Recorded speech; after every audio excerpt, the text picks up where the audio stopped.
Yeah, something messed up with my Zoom and I can't tell if people are recording or not. Oh, I'm recording start. Okay. Okay, good. All right. Let me go ahead and share this out so we can see what I'm going through here.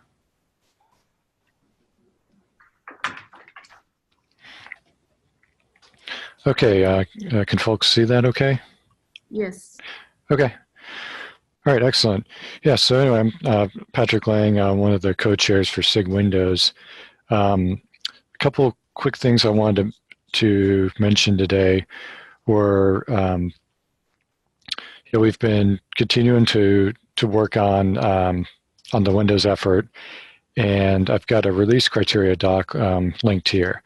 This is the one that we started back in the 1.12 timeline, and then we brought it forward to 1.13. The main things that have changed between then and now is that a lot of the PRs we needed to get things like DNS working in Windows, we were just merged. Thanks for everyone that helped with that over the last couple of days on getting that in before code freeze.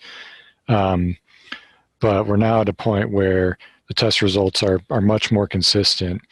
And if you look down later in the doc, we've got a list of all the test cases that have imported and are running on Windows.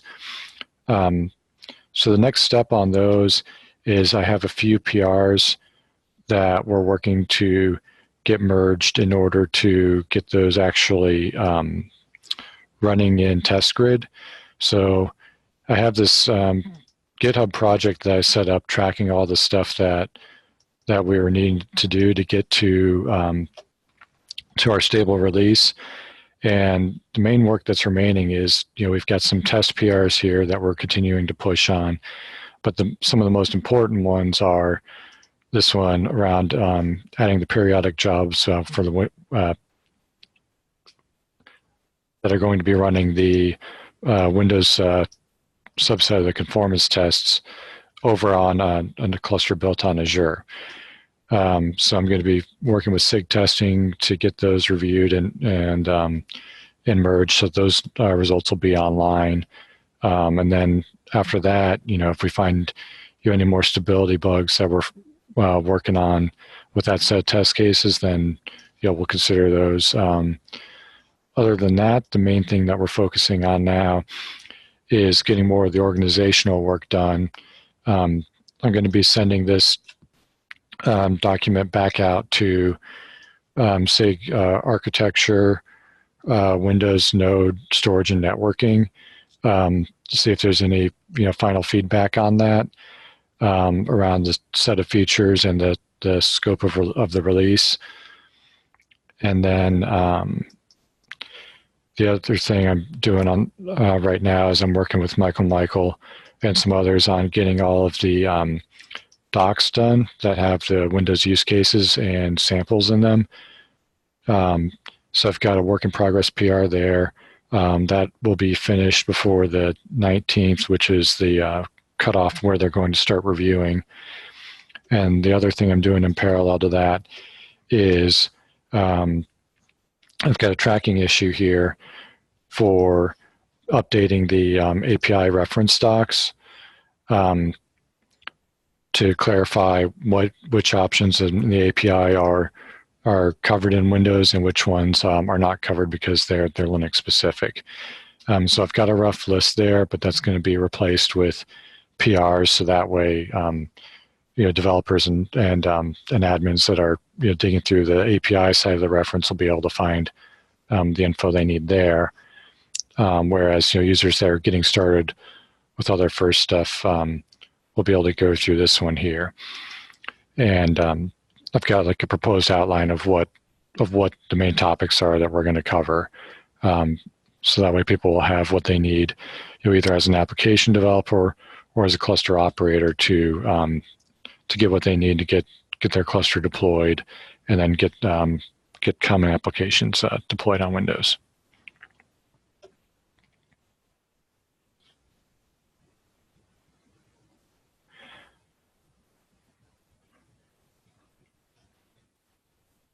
So is there any area that you wanted to go into some more detail, or did you have any questions on things that you wanted to cover there?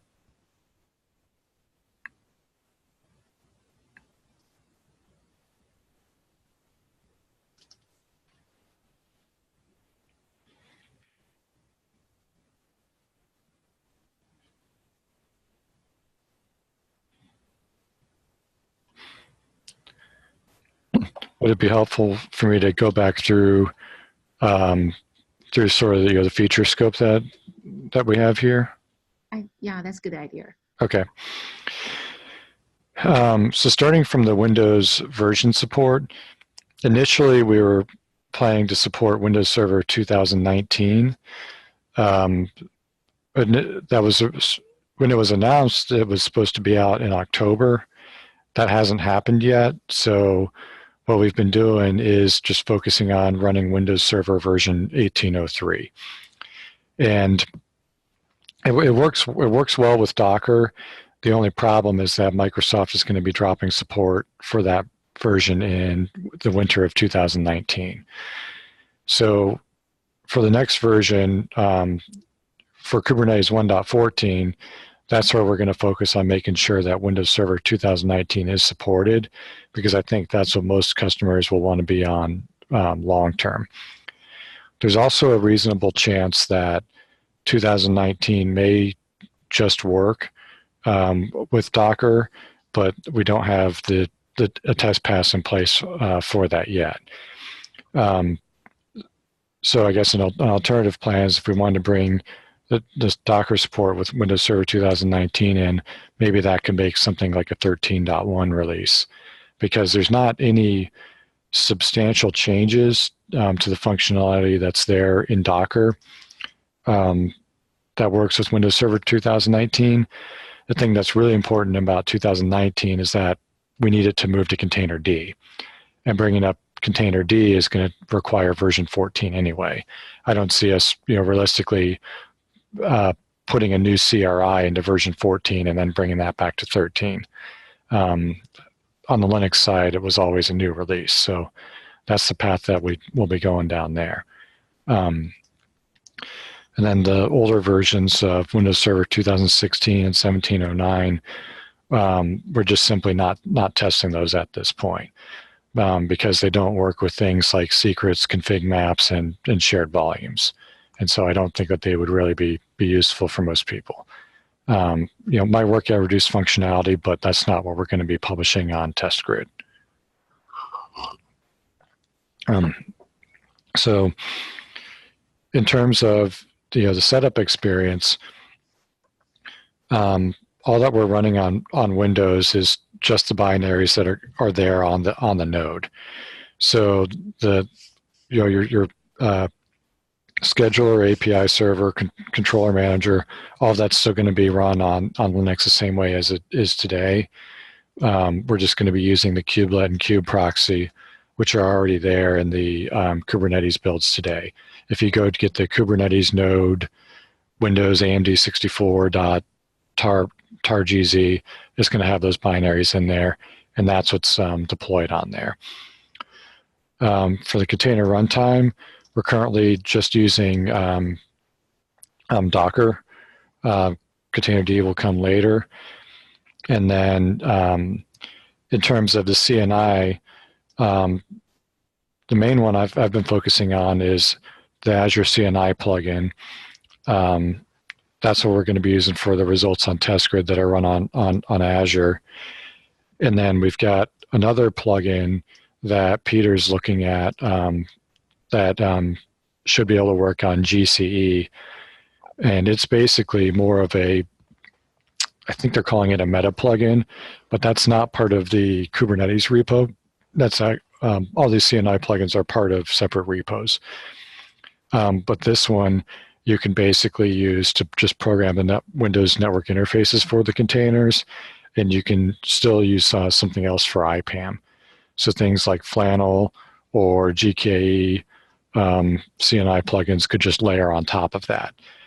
So we're getting good feedback on that as well. The same thing with OV and Kubernetes. which works with the Open Virtual Switch project. And so we'll have links to that over in the docs set as well, because they've got an Ansible job for people that want to be able to use OVN. Flannel is still in the works, and same with Calico, but those are going to be things that are going to be more ready like next year.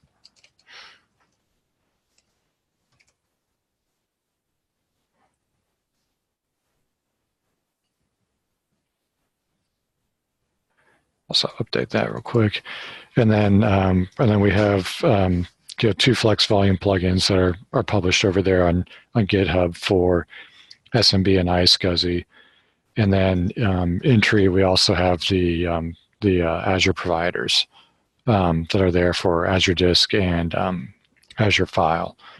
I don't know if anybody has started work on stuff for GCE yet. Are those in Tree or are those out of Tree Flex Volume right now?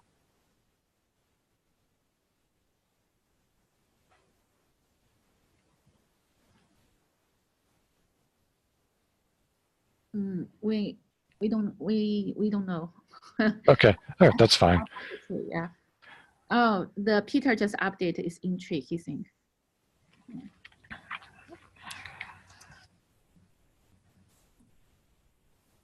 Okay. I'll sync with Peter and update that.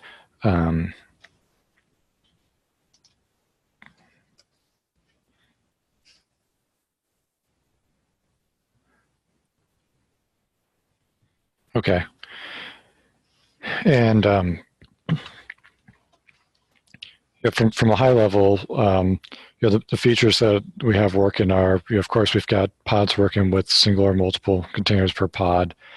I mentioned the Flex Volume stuff that's there.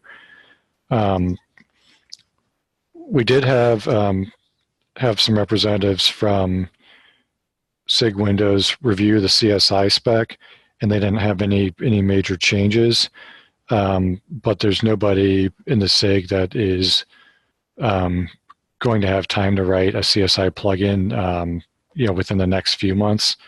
So that's something that I'll expect to come later. Secrets and config maps, those are working fine on the current releases. Although one thing I should call out on storage is that subpath mounts are not implemented on Windows because we can't map individual files that are there. So you have to basically map, you just map the whole volume. So that's something that I'll make sure is updated in the API documentation. Being able to do subpath mounts is going to require Windows Server 2019 or possibly even a later version, just because the file system driver isn't there for being able to restrict those down. So that's something that will be looked at for later.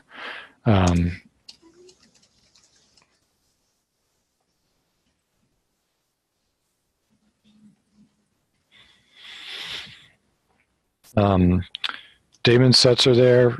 You can schedule stuff on all the nodes if you need to, but as I mentioned before, we don't support any privileged operations in Windows containers, and so a lot of the most common use cases I've seen for daemon sets usually do that. So I'm not really expecting to see much usage of daemon sets there.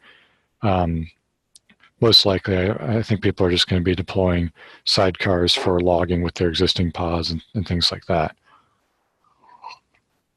The metric stuff came in mostly during 12. There is still one open PR around network stats, where if we get enough reviews, it'll be in 13. But that's the per network adapter stats. The rest of the stuff is all there for the pods. And then we've got resource limits implemented. Those came in 12. HPA should work on top of those. That's something that we'll be including in the docs with examples as we get that going. And then networking, I mentioned the plugins that are already there. The one main delta with the Linux support is that we don't support the host networking mode. That's not something that we can do in Windows today, because the containers always have a separate network namespace from the node itself, which doesn't use a namespace at all. And then when it comes to the Hyper-V isolation, that's something that we're going to be picking up and revising, and so that way we can implement runtime classes. But that's going to come in version 14.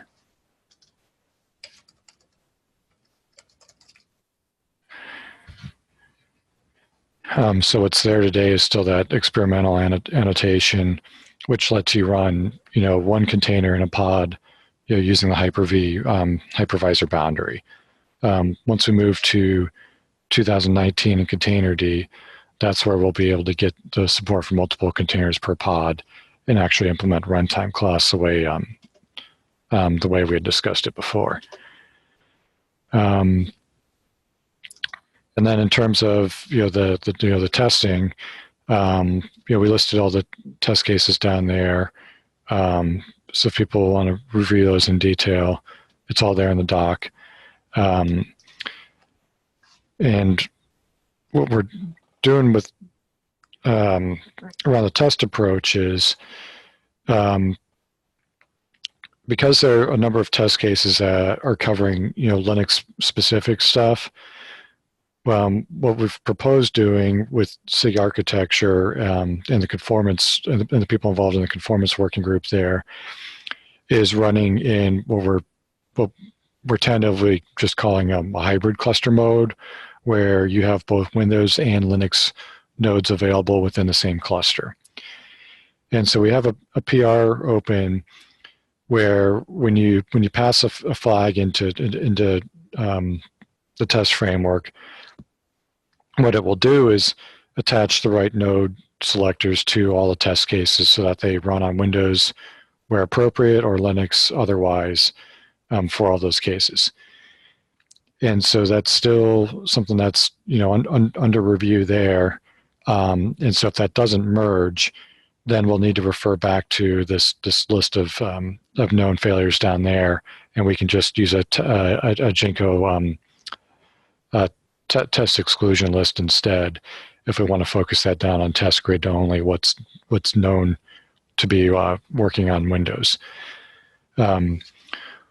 Long term, the way SIG architecture wants to handle this is to create what we're going to be called conformance profiles, but that's not something that they had started work on or is in scope for version 13. And so I've been working with Brendan Burns on that, and we're basically just going to keep pushing that direction in SIG architecture, because they've got another case where they want profiles as well. And so that's kind of been identified as the direction that the SIG architecture would like to go.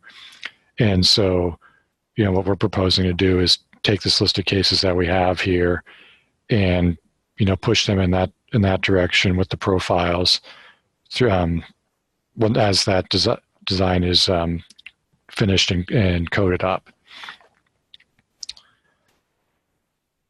Patrick, can I question? So earlier at the feature wise, I think we talk about, but I don't think about the way talk about in the SIG Node meeting. So for those older, because you mentioned that actually, so for the Windows GA, basically long term, we only want to support the 2019. And for the rest, what it is how I solve those backward compatibility issue. Those old applications run on the old Windows and compatible to run the latest Windows server, and how to address those problems. Yeah. Yeah, that's something I need to include here. So containers that are built on Windows Server version 1709 and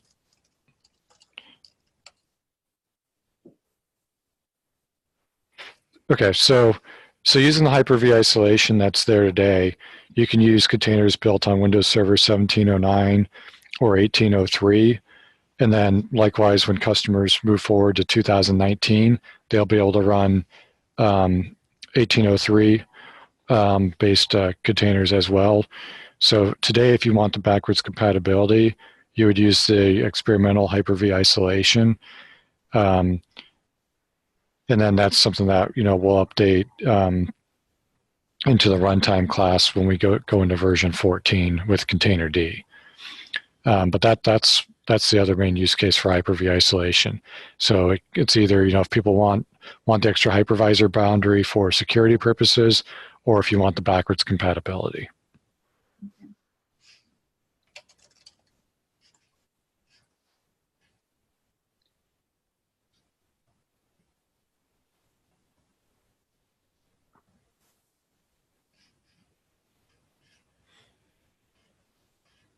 So another question it is, what's the logging solution?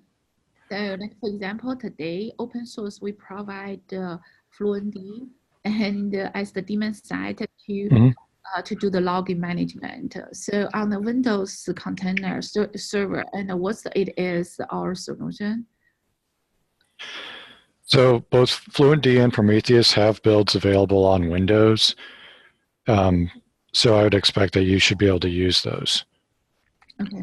But that's not something that I've really got in this current scope. I think it's something that people will need to sort of adapt as they're rolling this out into production.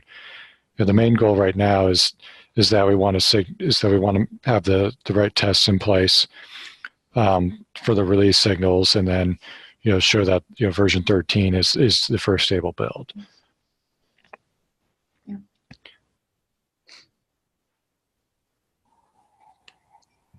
Are there any other questions related to the feature and also test, conform test?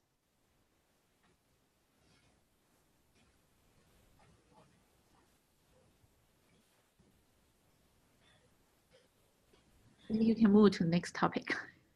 Okay. Yeah.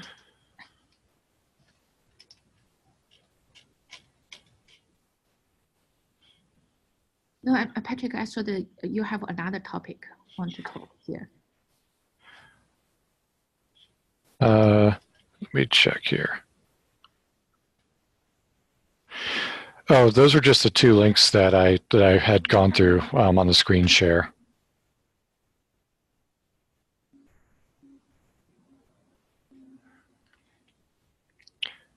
So the second link is the one that I just talked about, and then the first one was the tracking list for the PRs.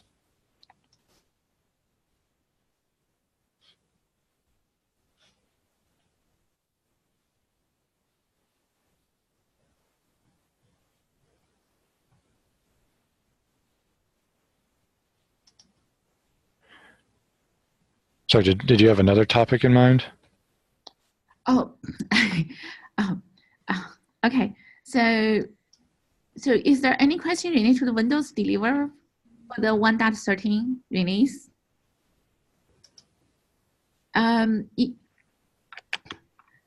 So Patrick, did you share your doc there? So yeah. Okay, cool. Yeah. Both of those should be there in the meeting notes. Yeah. So the first link there, the GitHub link, shows the PRs that I'm tracking, which is down to just the remaining test and doc PRs. And then the second link that I have there in the SIG Node meeting notes is the release criteria doc, which also includes the test case list. And that's the one that I had on the screen share. Okay, great. So if you have more questions, please send your question or your comment to the doc Patrick just shared, or just send the email to the SIG Windows mailing list or SIG Node mailing list, depending on what kind of question you want to ask. Thank you, Patrick, right. for the update. Thanks. Yeah. Looking forward for the release. So let's move to the next topic. Marcus, your proposal to relate to the NFD, the Node Feature Discovery project. Yes, I'm here. So yeah, I wanted to take this subject up here in SIG Node to ask for advice. So we are migrating node feature discovery from the Kubernetes incubator to Kubernetes SIG organization. And related to that, I think there's a need to change the node label names that the NFD publishes. So basically the label namespace and probably the name part as well. So I brought this question up in Kubernetes Dev week or 2 weeks back or so, and there was some discussion about that. And there were basically two suggestions or two alternative suggestions what to use for the node labels. And I was going to ask advice from the SIG Node meeting how to proceed with that. Can we make a decision here, or should I take the question up in the SIG Node meeting mailing list, for example? So let me see. I can share the relevant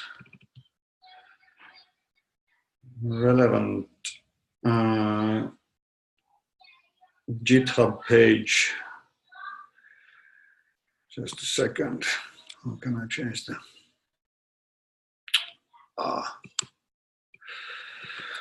Okay, here's the. Do you see anything on your screens? Yes, we saw it. Yeah.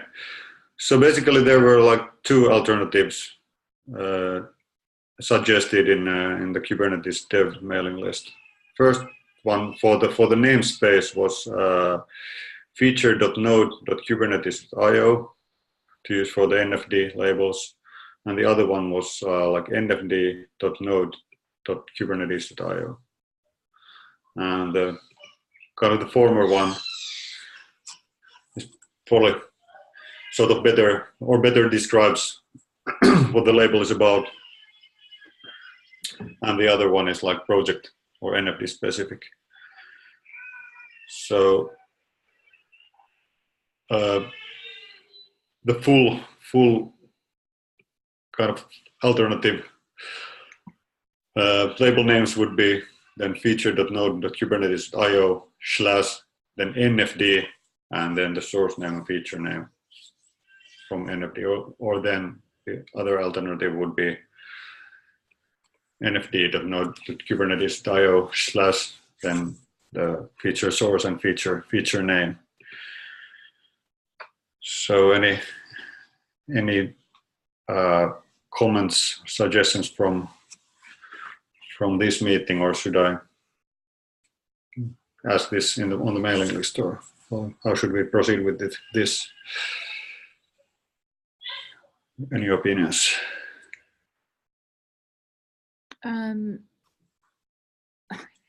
Actually, I'm okay with the NFD.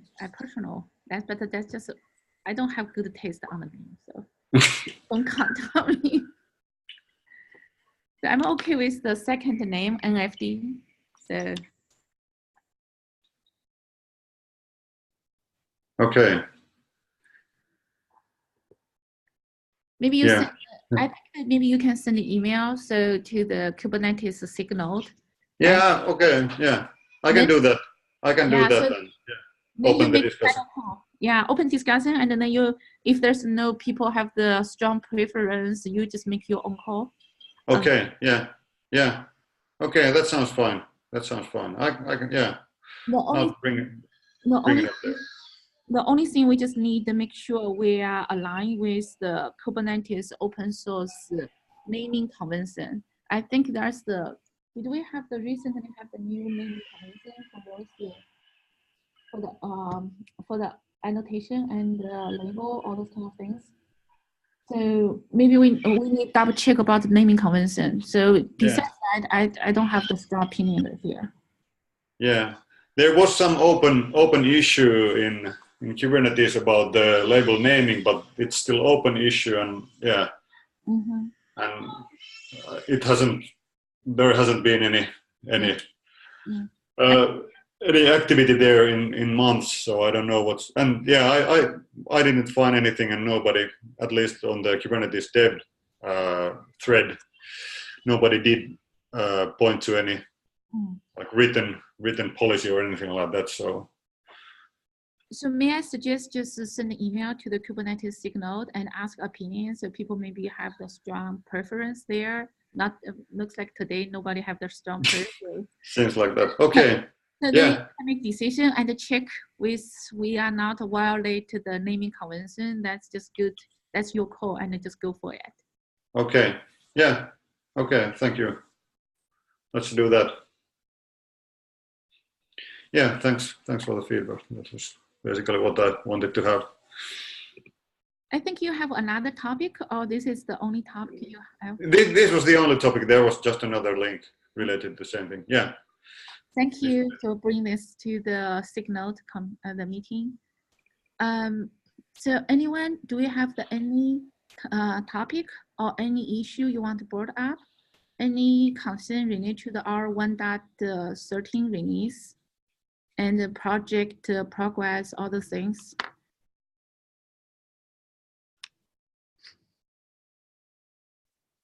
Hi, can you hear me?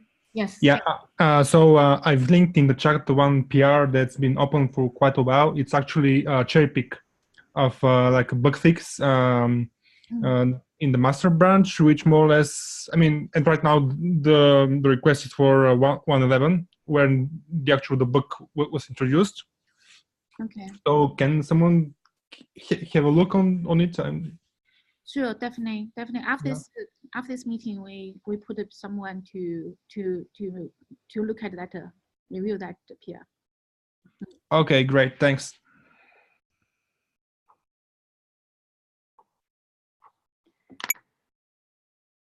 Anyone have any other topic? Otherwise, we just call it a day. Okay, thank you, everyone. So everyone got the 25 minutes back in your life. That's good. Thank you. Thank you. Next Bye.